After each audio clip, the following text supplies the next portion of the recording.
Right now, there are more people on Facebook than there were on the planet 200 years ago.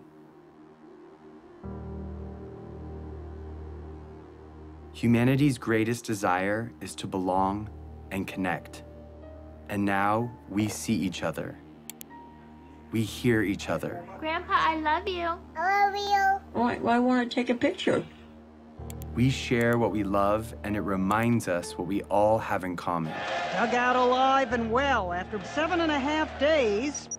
If you believe in yourself, you will know how to ride a bike. Rock and roll! So now technically your device is on. Can you tell? Oh, that's exciting.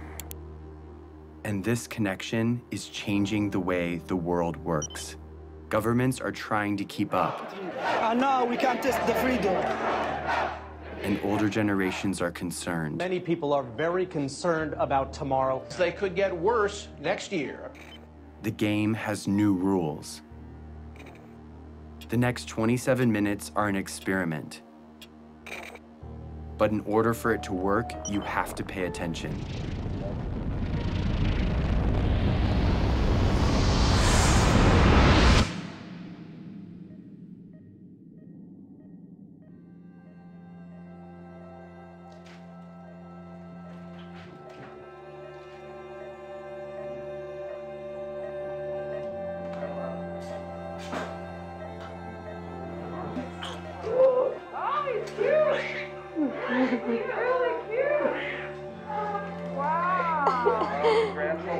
I can hear him.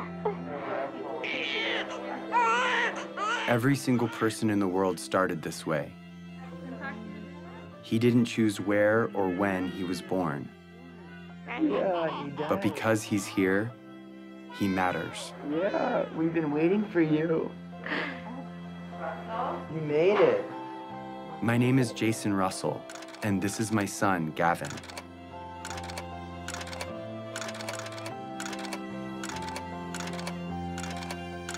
He loves jumping on the trampoline, being a ninja, and dancing. What are you doing? Thank you, Snow Angel. How do you do that? You do this. And just like his dad, he likes being in movies. Action. Look out! Look out, people! Run! It's a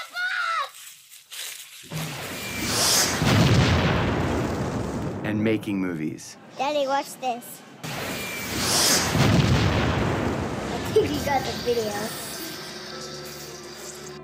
But he was born into a pretty complicated world.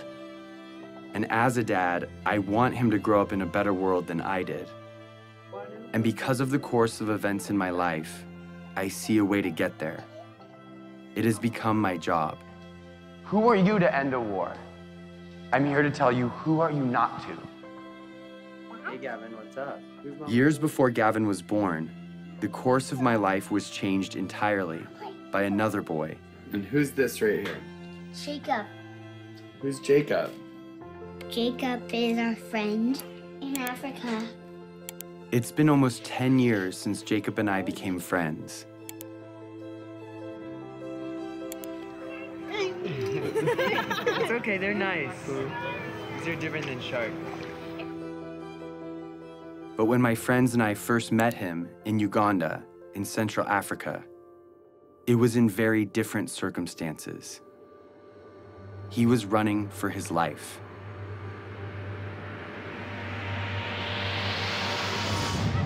You go to school here. Yes, Yes, that's how you know English so well.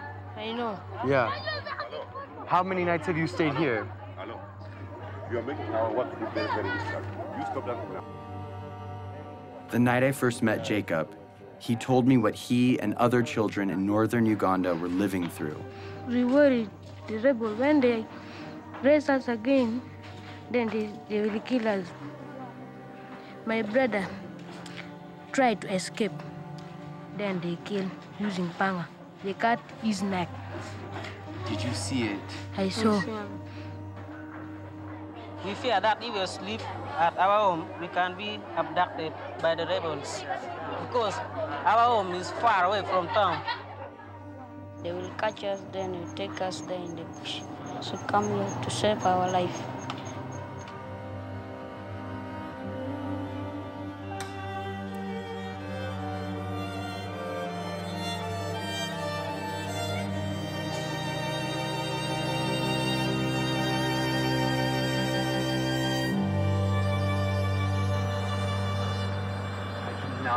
This is surreal. You cannot believe it.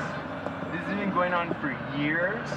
If that happened one night in America, it'd be on the cover of Newsweek. What is it that you want to be when you grow up?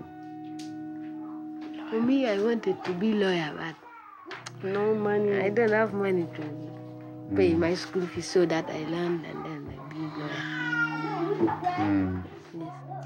After spending a few weeks with Jacob, he told me something I would never forget. So it is better when you kill us. And if possible, you can kill us, you kill us. For us, we don't want now to stay. Because you don't want to stay on Earth. We are only two, no one taking care of us. We are not going to school. So you would rather die than stay on Earth. Yes. Even now. Even now. Are we going to stay in our future? He told me more about his brother and what he would say to him if he were still alive. I love you, but now I miss you. So it is better when we meet. We are going, even if we are not going to meet, but we may meet in heaven, you see. So it is better. I will not talk much. I will start something. Because if I saw my brother once again, I don't.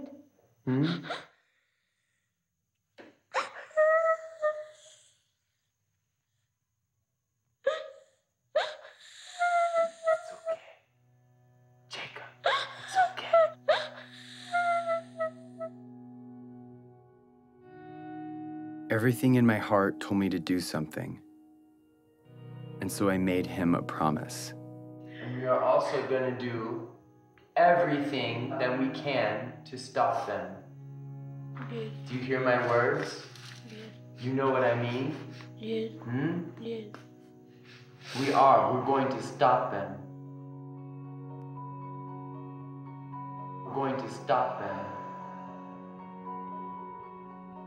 I made that promise to Jacob, not knowing what it would mean. But now I do. Over the past 9 years, I have fought to fulfill it. And the fight has led me here, to this movie you're watching. Because that promise is not just about Jacob or me. It's also about you. And this year, 2012, is the year that we can finally fulfill it. And if we succeed, we change the course of human history. But time is running out. To level with you, this movie expires on December 31st, 2012. And its only purpose is to stop the rebel group, the LRA, and their leader, Joseph Kony. And I'm about to tell you exactly how we're going to do it.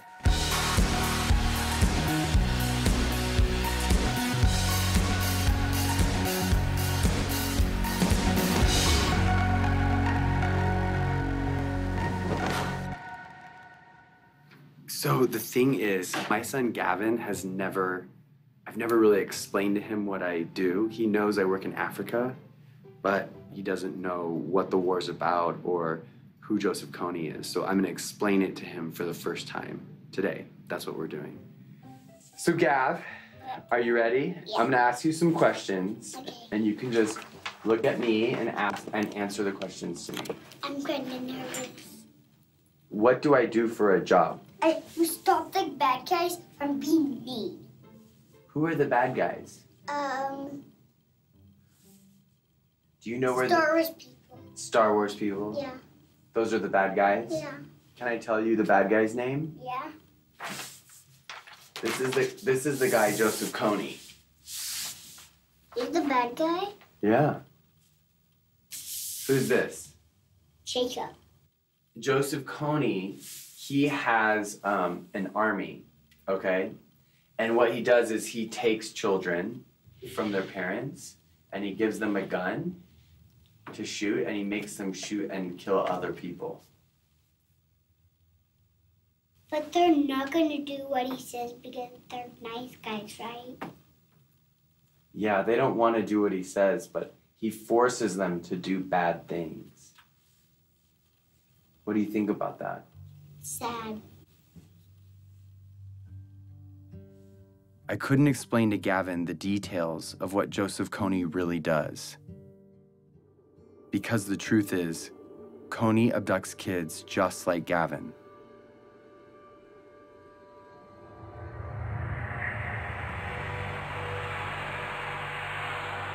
For 26 years, Kony has been kidnapping children into his rebel group, the LRA.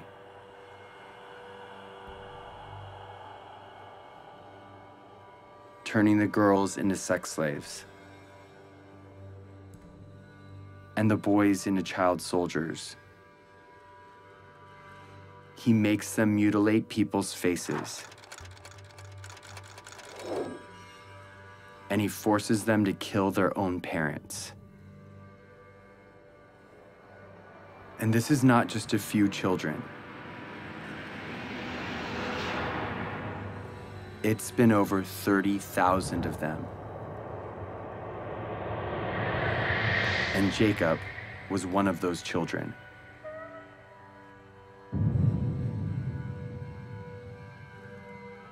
As if Kony's crimes aren't bad enough, he is not fighting for any cause, but only to maintain his power. He is not supported by anyone, and he has repeatedly used peace talks to rearm and murder again and again. Kony, different times, proposed peace and then just regain strength and attack. This is the head prosecutor for the International Criminal Court. In 2002, when the court was started, their job was to find and demand the arrest of the world's worst criminals. Although there are a lot of warlords, murderers, and dictators in the world, the perversity of Kony's crimes made him first on the court's list. Kony is the first guy indicted by the SEC. But the crimes basically are these: crimes against humanity and war crimes committed against the civilian population, including murder, sexual slavery, rapes, abductions. We need to plan how to arrest Kony. Start to plan and start to be serious. In fact, the only way to stop Kony is showing him, guy, we're going to arrest you. What do you think we should do about it? We should stop him. The criminal here is Kony. Stop him, and then solve all the problems. We should stop who? Him. It's obvious that Kony should be stopped. The problem is 99% of the planet doesn't know who he is. If they knew, Kony would have been stopped long ago. Let the world, let the international community take justice to him there. Follow him wherever he is.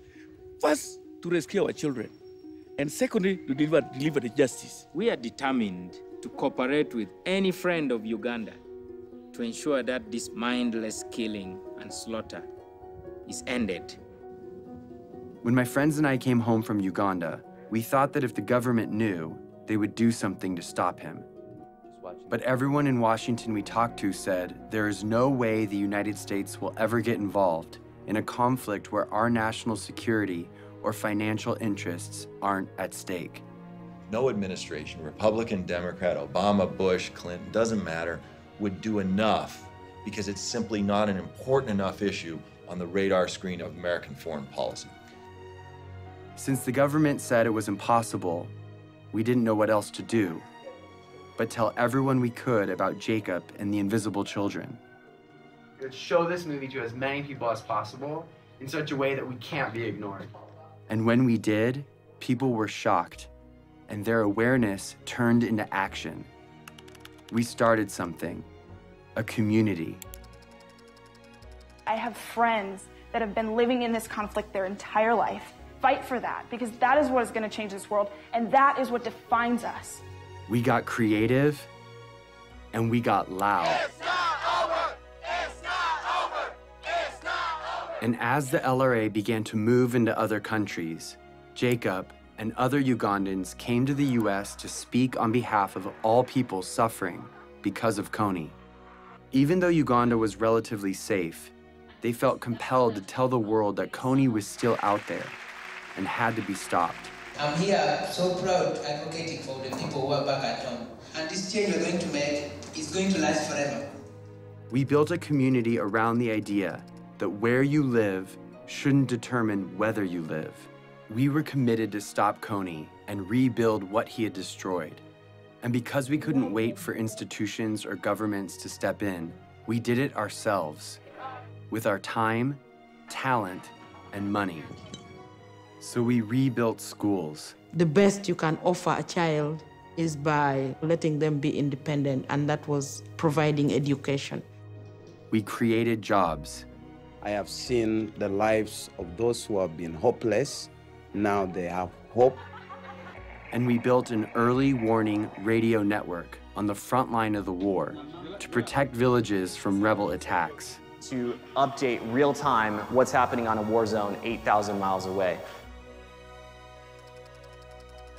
All of this was funded by an army of young people who put their money toward their belief in the value of all human life. They gave a few dollars a month of what little they had to a program called Try, and proved that a bunch of littles could make a big difference.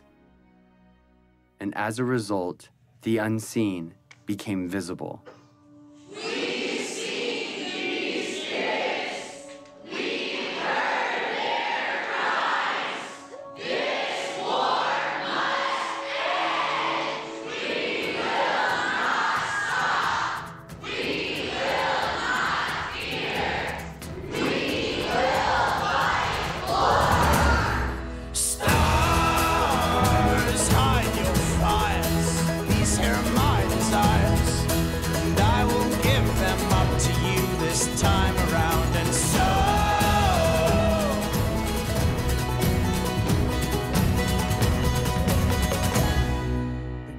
I've talked to people from Mexico, from Canada, from every other state that I can think of. We're all doing this for the exact same reason, and we're all coming from completely different places. This is what the world should be like.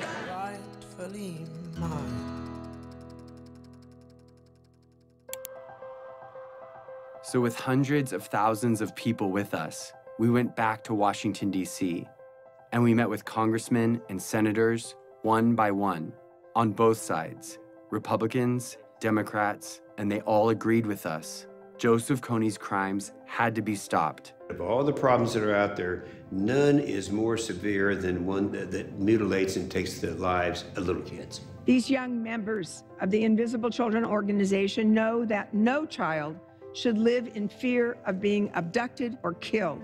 So they were determined to become their voice. They realized that these African children and families were invisible to Washington policymakers, so they decided to make them visible. And what I was told would never happen suddenly became possible. In furtherance of the Congress's stated policy, I have authorized a small number of U.S. forces to deploy to Central Africa to provide assistance to regional forces that are working toward the removal of Joseph Kony from the battlefield. Sincerely, Barack Obama. The surprise announcement came in a letter from the White House. The U.S. president's decision commits U.S. troops to help. Through advice and assistance, not putting Americans into combat, to help the countries of the region end this threat once and for all, then that was a worthwhile investment. We used to think we could not do it, and now when I see we can do it, I am overwhelmed. After 8 years of work, the government finally heard us. And in October of 2011, 100 American advisors were sent into Central Africa to assist the Ugandan army in arresting Kony and stopping the LRA.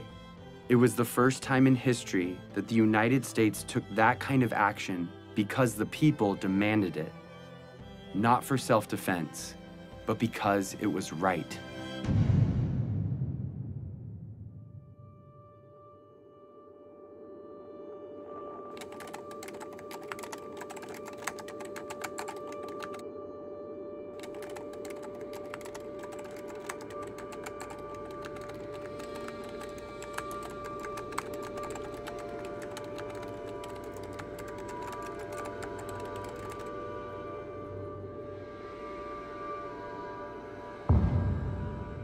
We've come so far, but Kony is still out there.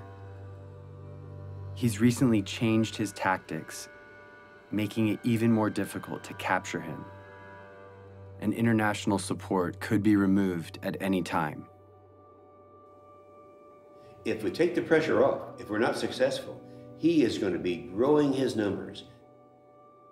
People forget, and you got to remind them, and it takes numbers to remind them. And if interest wanes, then it'll go away. And I'd end up standing out there alone trying to do something to support completing the mission. It's got to be 2012. It's not bad for the youth, it's bad for the world if we fail. It's not important just for Ugandan people, it's important for everyone. It's hard to look back on some parts of human history, because when we heard about injustice, we cared, but we didn't know what to do. Too often, we did nothing. But if we're going to change that, we have to start somewhere. So we're starting here with Joseph Kony, because now we know what to do. Here it is. Ready? In order for Kony to be arrested this year, the Ugandan military has to find him. In order to find him, they need the technology and training to track him in the vast jungle. That's where the American advisors come in. But in order for the American advisors to be there, the US government has to deploy them. They've done that, but if the government doesn't believe the people care about arresting Kony, the mission will be canceled. In order for the people to care, they have to know, and they will only know if Kony's name is everywhere.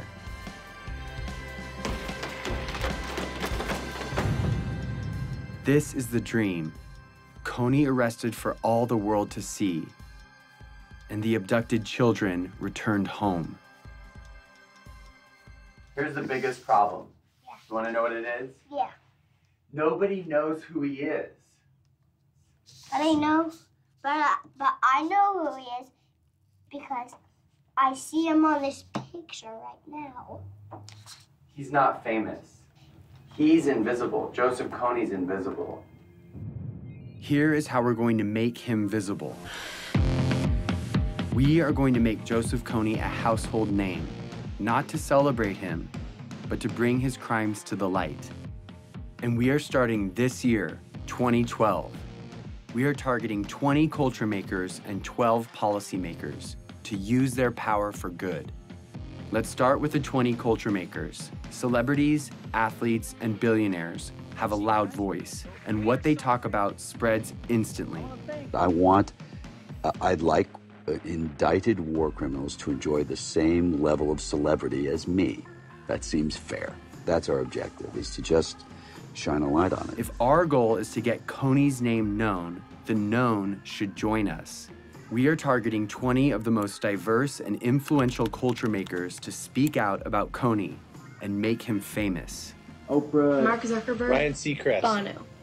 Then we're going after policymakers, the ones that have the authority to see Kony captured. They decide if the advisors stay or leave. So we need to remind them that in this election year of fighting and name-calling, no matter what side you're on, this is something we can all agree on. If a senator or congressman notices 25 phone calls on any issue, on any given day, it is noted. When citizens, by the hundreds of thousands, start demanding that our government do something, suddenly it becomes in the national interest of the United States government to respond to this problem. We've identified the 12 policymakers that could change the game regarding Kony, so we're targeting them. On our website, we've made it easy to write them directly, call them, meet with them, and get their attention.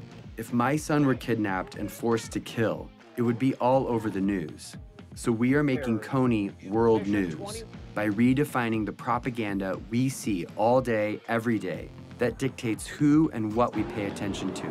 A lot of people feel powerless to communicate their ideas. They think that, okay, you know, I'm not a corporation, I don't own my own magazine or news station, I just don't have any say. But seeing what I've done, I think it's empowered a lot of people to realize that one individual can make an impact. And I actually want to demystify and say, here are these really simple tools. Go out and rock it.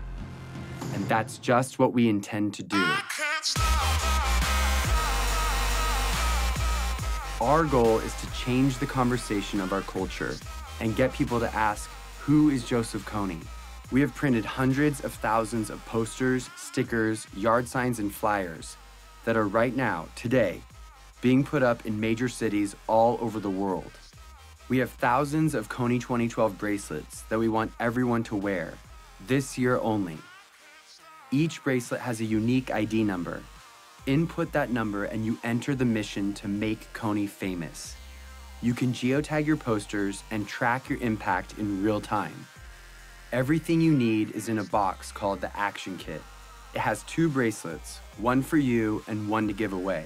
And if you want to help fund our life-saving programs, donate a few dollars a month through Try, and you can have the Action Kit for free. Start making Kony famous today.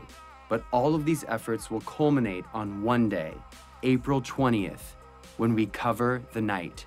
This is the day when we will meet at sundown and blanket every street in every city till the sun comes up. We will be smart and we will be thorough. The rest of the world will go to bed Friday night and wake up to hundreds of thousands of posters demanding justice on every corner.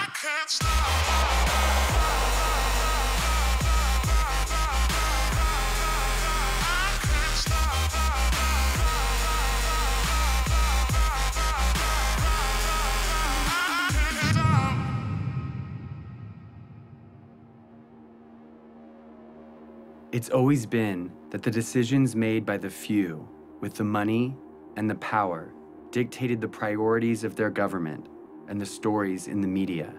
They determine the lives and the opportunities of their citizens. But now there is something bigger than that. The people of the world see each other and can protect each other. It's turning the system upside down, and it changes everything. We are living in a new world, Facebook world, in which 750 million people share ideas, not thinking in borders. It's a global community bigger than US. Joseph Kony was committing crimes for 20 years, and no one cared. We care. We have reached a crucial time in history where what we do or don't do right now will affect every generation to come. Arresting Joseph Kony will prove that the world we live in has new rules, that the technology that has brought our planet together is allowing us to respond to the problems of our friends. When it ends finally by bringing Kony justice, it should be celebrated like worldwide. We are not just studying human history, we are shaping it.